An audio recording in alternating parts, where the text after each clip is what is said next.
టికెట్లు కూడా పెడతారు కొన్ని గుళ్ళలకు. దీన్ని మీరు ఎట్లా చూస్తారు? మీరు ఎప్పుడైనా చర్చికి వెళ్ళారా? ఎవరు? మీరు పోయి ఉంటా.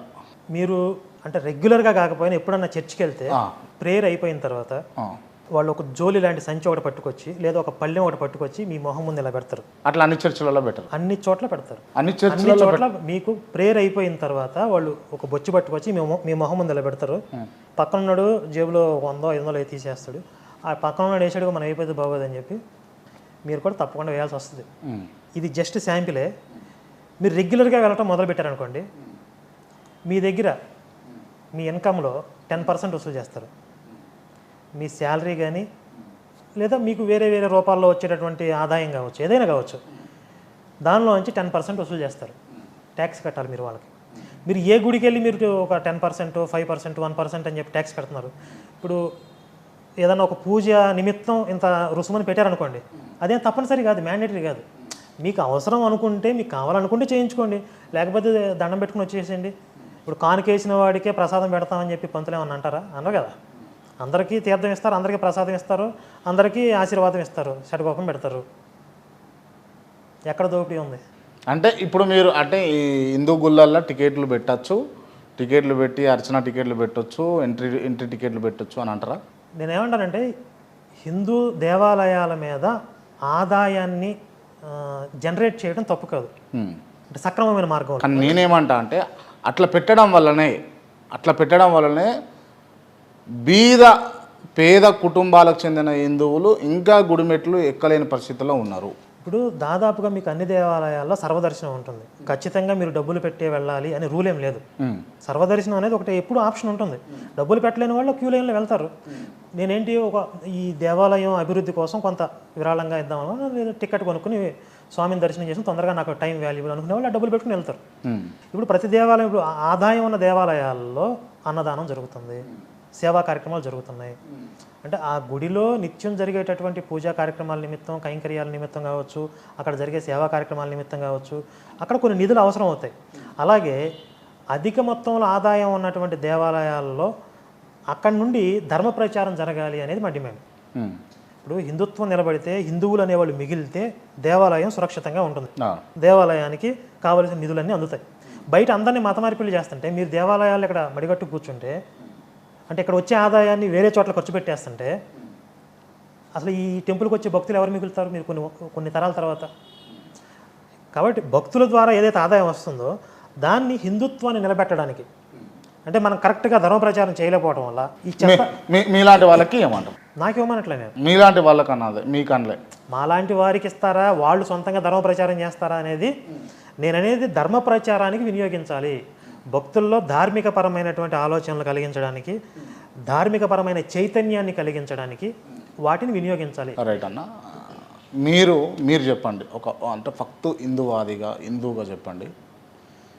విఐపి దర్శనాలు ఉంటాయి, వివిఐపి దర్శనాలు ఉంటాయి కదా. నిజంగా విఐపీలకు దేవుడు ఒక లెక్క, ఏం లేని వాళ్ళకు ఒక లెక్క ఉండాల్సిన అవసరం ఉందంటారా భారతదేశంలో? అంటే దీనికి 2 రకాలుగా మనం ఆర్గ్యుమెంట్స్ పెట్టుకోవచ్చు. భగవంతుడి ముందు అందరూ భక్తులు అందరూ సమానమే కాబట్టి అందరూ క్యూ లైన్లో వెళ్ళాలి అంటే, ఇప్పుడు మనం ప్రాక్టికల్గా ఆలోచిద్దాం. ఇప్పుడు చిరంజీవి, పవన్ కళ్యాణ్, రజనీకాంత్, మహేష్ బాబు వచ్చి క్యూ లైన్లో నుంచున్నారు అనుకుందాం. జనాలందరూ దేవుని చూడటం మానేసి ఈయనతో సెల్ఫీలు చేయడానికి, లేకపోతే ఈయనతో జనాన్ని క్రౌడ్ని కంట్రోల్ చేయడం కష్టం అవుతుంది. అదే ఒక పొలిటికల్ లీడర్ వచ్చాడు అనుకో, సీఎం వచ్చాడు అనుకోండి, సీఎం టైం అనేది చాలా వాల్యుబుల్. ఆయన ఒకరోజు భద్రత నిమిత్తం కావచ్చు, ఆయనకి పెట్టే ఖర్చు కావచ్చు, ఒకరోజు ఖర్చే కోట్లలో ఉంటుంది. మరి సాధారణ భక్తుల్లాగా ఆయన క్యూ లైన్లో వచ్చి నుంచున్నాడు అనుకోండి, ఆ కోట్లాది రూపాయలంతా మరి సీఎం మీద పెట్టే ఖర్చు అంతా ప్రజాధనం వృధా అయినట్లు. ఆయన ఒకరోజు అక్కడ స్ట్రక్ అయిపోతే చాలా నిర్ణయాలు పెండింగ్లో ఉండిపోతాయి. అంటే సీఎం స్థాయిలో సీఎంకు ఉంటాయి, ఎమ్మెల్యే స్థాయిలో ఎమ్మెల్యేకు ఉంటాయి. అంటే దాని ప్రయోజనం ఏంటి? అంటే వివిఐపి దర్శనాలు అవసరమే అంటారు? అవసరమే. ఎందుకంటే ఇప్పుడు వాళ్ళ టైం చాలా వాల్యుబుల్ అయినప్పుడు వాళ్ళు అంటే ఆ మిగిలిన టైంని ప్రజాసేవలో వినియోగించాలి. ఇప్పుడు మనకి ఎంత గౌరవం కల్పించి ఇక్కడ మనకి ఎంత మంచిగా దర్శనం చేయిస్తున్నారంటే దేని ద్వారా? నేను ప్రజాసేవలో ఉన్నాను కాబట్టి నేను నా స్థానానికి న్యాయం చేయాలనే ఆలోచన వాళ్ళకు ఉండాలి. అన్న, మీరు శివశక్తి అని పెట్టడానికి మూల కారణం ఏంటిది? అంటే పేరు పెట్టడానికి అంటున్నారా? పేరు పెట్టడానికి నాకు ఇష్టదైవం శివుడు. కాబట్టి శివశక్తి అని పెట్టుకో. శివుడు గొప్పోడా శ్రీరాముడు గొప్పోడా? ఆ ప్రశ్న వాళ్ళకి రాలేదు, మనకి అవసరం లేదు. మీ దృ- ఎందుకంటే శ్రీరాముడిని శివుడు ఇష్టపడతాడు, శివుడిని శ్రీరాముడు ఇష్టపడతాడు. ఇద్దరు వేరు వేరా? అంటే ఈ సృష్టి, ఈ జగన్నాటకం అంటారు కదా, ఈ సృష్టి స్థితి ఇవన్నీ నడుస్తున్నప్పుడు లయం కాకముందు వేరు వేరు తత్వాలుగా ఉండి ఉండవచ్చు. కానీ ప్రళయకాలంలో ఒకే పరబ్రహ్మం, ఒకటే ఈశ్వరుడు. అదే నేను ముందుగా చెప్పింది, ఒక్కడే ఈశ్వరుడు అనేక రూపాలుగా తన శక్తిని అనేక తత్వాలుగా ప్రకటిస్తూ ఉన్నాడు. అది నేను నమ్మేది. ఇప్పుడు దైవలోకం ఉందా అన్న?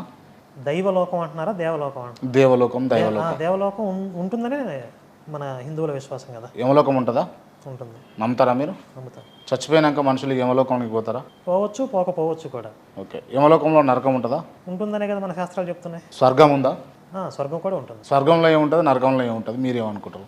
ఇప్పుడు మనకి దేవతలు, ముక్కోటి దేవతలు అని అంటూ ఉంటారు. ముక్కోటి అంటే 3 కోట్ల దేవతల అన్న? 3.5 కోట్ల దేవతల? 33 కోట్ల దేవతలు అనేవాళ్ళు, ముక్కోటి దేవతలు అనేవాళ్ళు. అంటే 2-3 కేటగిరీలు ఉన్నాయి ఇందులో. ఏకాదశి రుద్రులు, అష్టవసువులు, ద్వాదశ ఆదిత్యులు, 2 అశ్విని దేవతలు, వీళ్ళందరినీ కలిపి 33 దేవతలు అంటారు. వీళ్ళ యొక్క పరివారం, ఇప్పుడు సంస్కృతంలో కోటి అంటే సమూహం కాబట్టి వాళ్ళ పరివారంతో కలిపి ముక్కోటి దేవతలు. అలాగే 3 మనకి బ్రహ్మ, విష్ణు, మహేశ్వరులు. ఇలా వీళ్ళ పరివారంతో కలిపి ముక్కోటి దేవతలు అనేది ఈ నానుడి అనంతా వచ్చింది. అయితే దేవతలు అనేవాళ్ళు అది కూడా ఒక జన్మ. అంటే ఇప్పుడు నేను అమితమైనటువంటి పుణ్యకర్మలను ఆచరించాను అనుకోండి, నాకు దేవతా జన్మ లభిస్తుంది. మీరు భూలోకంలో ఉన్నారు కదా, ఇక్కడ నేను ఫ్లైట్ వేసుకుని దేవలోకం పోవచ్చు. అంటే వచ్చే జన్మలో నేను ఫ్లైట్ వేసుకుని ఈ శరీరాన్ని వదిలిపెట్టేసి నేను ఆ పుణ్యకర్మలను ఆచరించినట్లయితే, లేదా ఇంకా విభిన్నమైనటువంటి కర్మలను ఆచరించాను, పితృలోకం పోవచ్చు, గోలోకం పోవచ్చు, యక్షలోకం పోవచ్చు, గంధర్వలోకం పోవచ్చు, బ్రహ్మలోకం పోవచ్చు. భగవద్గీతలో ఏం చెప్తాడంటే సత్యలోకం వరకు, అంటే బ్రహ్మలోకం అంటారు, సత్యలోకం అంటే ఆ లోకం వరకు ఉన్నటువంటి అన్నీ కూడా పునరావృత్తి కలిగిన లోకాలు. అంటే ఇక్కడ వరకు తిరుగుతూ ఉంటారు ఈ లోకాల్లో. ఇక్కడి నుంచి ఇక్కడికి వస్తాడు, ఇక్కడి నుంచి ఇక్కడికి వస్తాడు, ఇక్కడి నుంచి ఇక్కడికి వస్తాడు, వాళ్ళ కర్మలను బట్టి, ఆ జన్మలో చేసుకున్నాడు ఆ కర్మలను బట్టి. కానీ ఈ దీన్ని దాటి ఆయన పరంధామాన్ని చేరినవాడు మళ్ళీ వెనక్కి రాడు. ఇక అది ముక్తి, దాన్ని మోక్షం అంటారు. అర్థమైందని ఇంకేమైనా నాకైతే అర్థం కాలేదన్న. చూసే వ్యూవర్స్ కూడా అర్థమైందని అయితే నేను అనుకుంటలేను. సరే, అర్థం చేసుకోగలిగిన అర్థం చేసుకుంటారు, పర్వాలేదు. ఓకే. అంటే మీరు మొత్తానికి ఈ లోకాలు అనేటివి ఉన్నాయని అంటారు. ఇప్పుడు క్రైస్తవుడు, నా డౌట్ నేను చెప్తా దీనికి. క్రైస్తవుడు స్వర్గం ఉంది, నరకం ఉందని వాళ్ళు నమ్ముతున్నారు, వాళ్ళ మతం ప్రకారం. వాళ్ళు ఎవరు చూసి రాలా. అలాగే ఇస్లాంలో కూడా వాళ్ళకి స్వర్గ నరకాలు వాళ్ళకు ఉన్నాయి. కొంతమంది ఈ మధ్య దొంగ సాక్ష్యాలు చెప్పేవాళ్ళు, నన్ను యేసు చేయి పట్టుకుని పైకి తీసుకుపోయాడు, అది అక్కడ నరకంలో పడి కాలే వాళ్ళని చూపించాడు, స్వర్గంలో నాకు అబ్రహాం కనపడ్డాడు, ఆయన తొడ మీద నేను కూర్చున్నాను, ఇట్లాంటి పిచ్చి పిచ్చి సాక్ష్యాలు కూడా ఉన్నాయి. అలాంటి పిచ్చి పిచ్చి సాక్ష్యాలు నేను చెప్పట్లా.